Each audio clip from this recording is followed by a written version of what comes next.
আসসালামু আলাইকুম।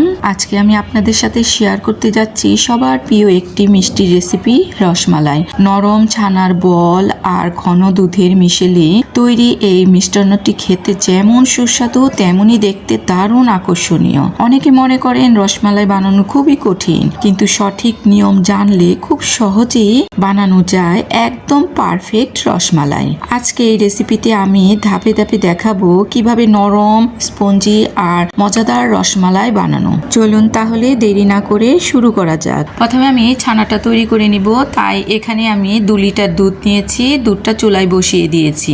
আর এখানে একটি আমি কাপের মধ্যে ভিনেগার আর পানি মিক্সড করে নিচ্ছি। ভিনেগার আর পানিটা আমি হাফ কাপ নিয়েছি। দুধটার বলক এসে পড়েছে, তো দুধটা যখন 2টা বলক আসবে চুলাটা আমি বন্ধ করে দিব। এবার দুধটার বলক এসে পড়েছে 2বার। এবার আমি চুলাটা বন্ধ করে দিয়েছি। আমি যে পানি এবং ভিনেগার মিক্সড করে রেখেছিলাম হাফ কাপ, সেগুলো দিয়ে দিচ্ছি। দিয়ে এটাকে একটু নেড়ে চেড়ে নিচ্ছি। তো কিছুক্ষণ পর ছানা কেটে গিয়েছে। এবার আমি এই ছানাগুলোকে ঝরিয়ে নেব। তো এখানে একটি স্ট্যান্ড নিয়েছি, তার উপর একটা কাপড় দিয়ে দিচ্ছি। সেই কাপড়ের মধ্যে আমি এই ছানাগুলো দিয়ে দিলাম। আর কলটা ছেড়ে ছানাগুলোকে আমি ধুয়ে নিব। এই ছানাগুলোকে আমি এইভাবে চিপড়িয়ে চিপড়িয়ে পানিটা বের করে ফেলবো। এরপর এটাকে ঝুলিয়ে রেখে দেব 2 ঘন্টা। 2 ঘন্টা পর আমি এই ছানাটা নিয়ে এসেছি। এবার আমি এই ছানাটাকে হাত দিয়ে ডলে ডলে বেশ কিছুক্ষণ মেখে নিব। 4 থেকে 5 মিনিট এই ছানাটাকে মেখে নিয়েছি। তো ছানাটা একদম সফট হয়ে গিয়েছে। এবার আমি এই ছানাটার মধ্যে 1 চা চামচ ময়দা, 1 চা চামচ সুজি, হাফ টিস্পুন বেকিং পাউডার আর সামান্য একটু এলাচি গুঁড়ো দিয়ে দিচ্ছি। মিশিয়ে নিচ্ছি। আর সামান্য একটু পানি দিয়ে এগুলো আমি ছানাটার সাথে ভালো করে মিশিয়ে নিচ্ছি। এরপর এখানে আমি 1 চা চামচ ঘি দিয়ে দিচ্ছি।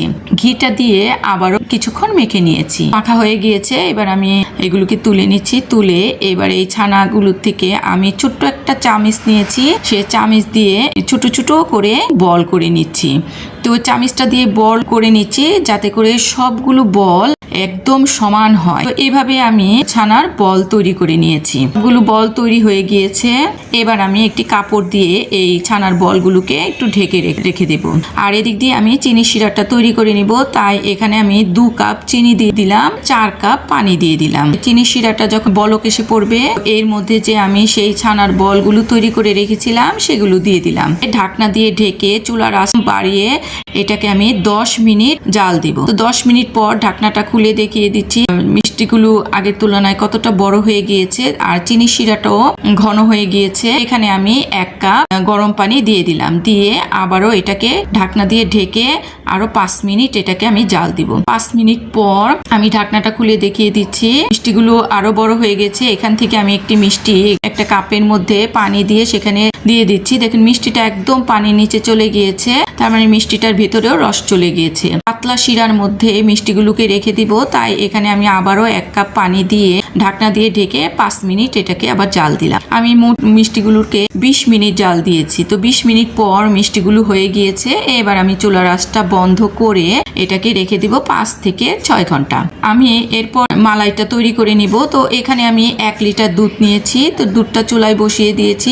অনেকক্ষণ জাল দেওয়ার পর একদম ঘন হয়ে গিয়েছে। এবার আমি যে চিনির শিরাটা ছিল সেই শিরার থেকে হাফ কাপ চিনির শিরা নিয়ে এখানে আমি দিয়ে দিলাম। এরপর এখানে আমি হাফ কাপ গুঁড়া দুধ দিয়ে দিলাম। গুঁড়া দুধটা দিয়ে আবারও এই দুধটাকে জাল দিয়ে নিব। দুধটা দেখুন একদম ঘন হয়ে গিয়েছে। আমি এবার চুলাটা বন্ধ করে দিয়েছি। এবার আমি 4-5 ঘন্টা পর ঢাকনাটা খুলে দেখিয়ে দিচ্ছি মিষ্টিগুলো একদম রসে ডুবে আছে। এখান থেকে আমি একটি মিষ্টি নিয়ে দেখিয়ে দিচ্ছি। দেখুন ভেতরটাও কতটা স্পঞ্জি হয়েছে আর কতটা রসালো হয়েছে। মিষ্টিগুলোকে একটি স্ট্যান্ডের মধ্যে এইভাবে চেপে চেপে এই রসটাকে ফেলে দিচ্ছি। এইভাবে চেপে চেপে রসগুলো ফেলে আমি যে মালাইটা তৈরি করে রেখেছিলাম সেই মালাইয়ের মধ্যে আমি এই মিষ্টিগুলোকে দিয়ে দিচ্ছি। এবার ঢাকনা দিয়ে ঢেকে এটাকে আমি 5 মিনিট জাল দিব। 5 মিনিট হয়ে গিয়েছে। এবার আমি এটাকে একটু নেড়ে চেড়ে চুলাটা বন্ধ করে দিয়ে ঢাকনা দিয়ে ঢেকে রেখে দেব। ঠান্ডা হওয়ার পর আমি এই মিষ্টিটাকে আবার ফ্রিজে রেখে দিয়েছিলাম।